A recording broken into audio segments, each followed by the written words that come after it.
Court is calling 2025 CR 004086. All right, we're back on the record. Could I have parties announced for the state? Defense. Anita Perez for the defense. You're charged with assault, family, household, impeding breath or circulation, and in cause number 2025 CR 004086. You're charged with violation of bond or protective order 2 times or more within 12 months as a third-degree felony. Range of punishment in each of those cause numbers is anywhere from 2 to 10 years in prison and up to $10,000 fine. Plead guilty, not guilty, or no contest? No contest. All right, so in the cause number, and maybe I don't see it, in cause number 86, I don't see the other dates. What those dates are referring to, which I guess we could figure out how to put in stipulations were, those were days that the defendant called the victim from jail. So those would be reported to jail. All right, so And we've been provided with those, Judge. I'm sorry. We've been provided those.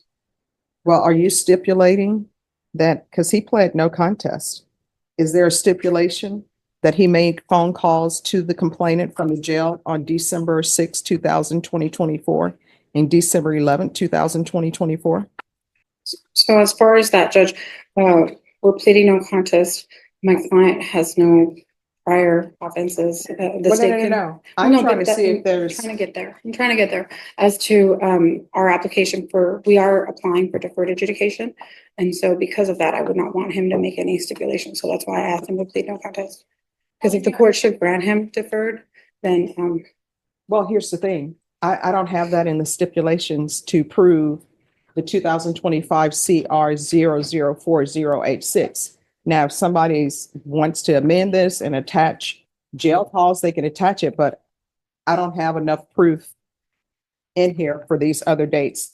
The only date that I have in the stipulated evidence is I have a date from January 5th for violation of protective order, but the other dates I don't have in here. So if y'all want to step back, you can, but in cause number 2025 CR 03533, the court is finding that there's sufficient evidence to find you guilty. The court will defer finding of guilt. It takes about 8 weeks to 12 weeks for a PSI. If you would like to have him come back without a PSI, but just have time to call witnesses, you're more than welcome to do so. so I've conferred with my client, and I've also contacted family members, and my client wishes to waive PSI and just have the court. And that was why we took a little bit of a recess, Judge, before we got on the bench. It's just to confirm the criminal history. And so at this time, we're asking the court to waive PSI, and we proceed with sentencing today. So here's the thing. If he's not going to stipulate that what's in the indictment, the dates, then we can't proceed. I can't proceed on those dates. And if there's no additional information that's given to the court, then the court is going to find him not guilty of this because. And Your Honor, if I may, Ashley Jones for record, all that's required for the statute is 2 offenses within a 12-year period. The first offense is going to be December 5th, which is listed in the report. And then the second offense would be the January 25th date, which is in the report. So that would be 2 violations within a 12-month period, and we can scratch or amend the. All right, so y'all want to admit. All right, so we're back on the record. All right, you're correct. And you're saying that you wish to waive PSI? That's correct. All right, what do you wish to say on behalf of your client? Your Honor, my client, he's 27 years old. He is not native to Texas. He's from Indianapolis, Indiana. I'm sorry, Chicago, Illinois. I apologize, but he, as mentioned before, he's 27 years old. The victim and him are obviously very familiar. They've been together since they were children. So I think since they were like 16 years old. Is that right? 16? 15. Since they were 15. Does he want to testify? No, Judge. Just let me just finish. I'm so sorry. All right, so you can't get information from him, then turn back to the court to give whatever information he's given you if he's not going to testify. Okay, I'll just proceed. Right. I'm sorry, Judge. No problem. And they do have 3 children together. And obviously they've had a myriad of things happen, I guess, in their lives, and they have both matured and progressed, and my client wishes to accept responsibility. He understands that the only way he's going to see his children, because that was another thing that we talked about, was that there will be a no contact order.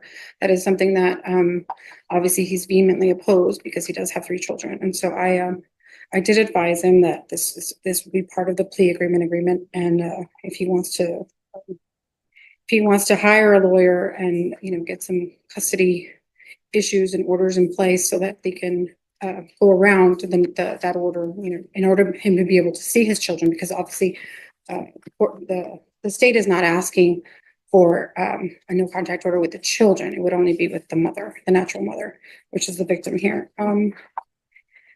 I have spoken to his father. I am not sure if yesterday he was on the Zoom and standby, and I mentioned him that he would at the same time today, and I don't know if he's in the waiting room or not, but notwithstanding, my client does want to go forward.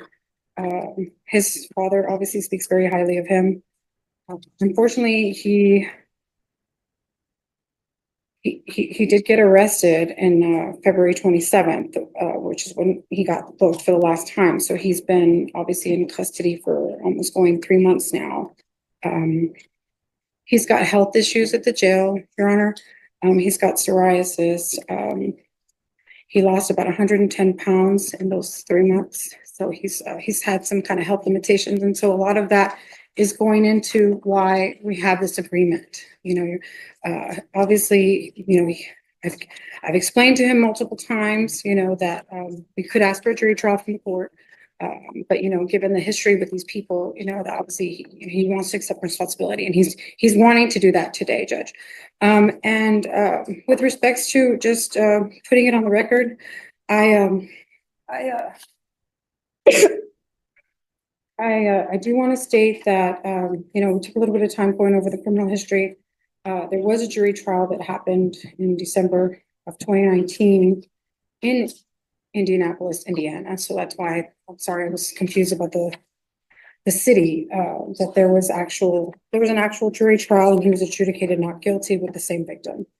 There was also, I want the court to take judicial notice of clause number 2025 CI 04103. There was an application for protective order that was made by the victim February 25th, 2025, and it was non-suited in April 17th of 2025. My understanding, and prosecutor wouldn't really talk to me too much with respects to the protective order, Ms. Colon, but she did confirm that it was non-suited due to her leaving the state.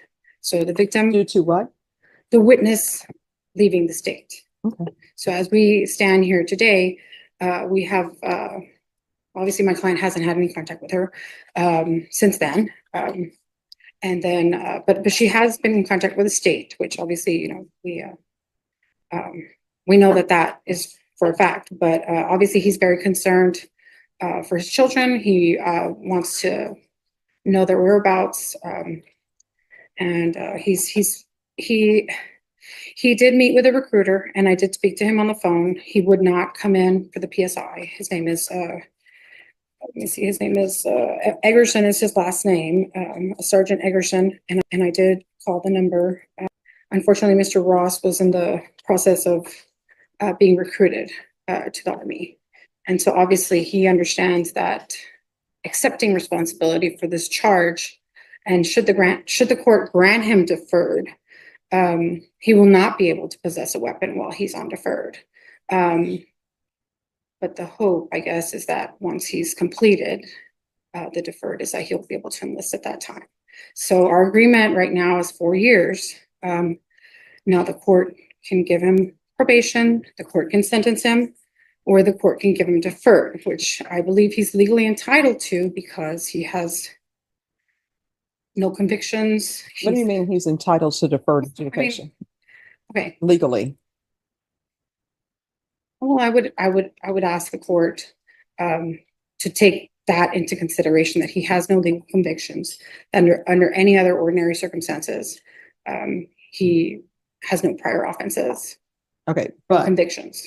And so But if you're because he's a saying he's- first-time offender, All right, but if you're saying he's legally entitled to deferred adjudication on this I case? have no statute. All right. If the court, I have no statute, but I'm just saying as a matter of principle, as a matter of, mercy on my client, the court, I should hope, at least, because again, he's also been in contact with, being recruited, that he would be granted deferred adjudication. And, he wants to move on with his life. He wants to start probation. He understands that should the court grant him probation, he'll have to be here for 45 days, right? You understand? You understand?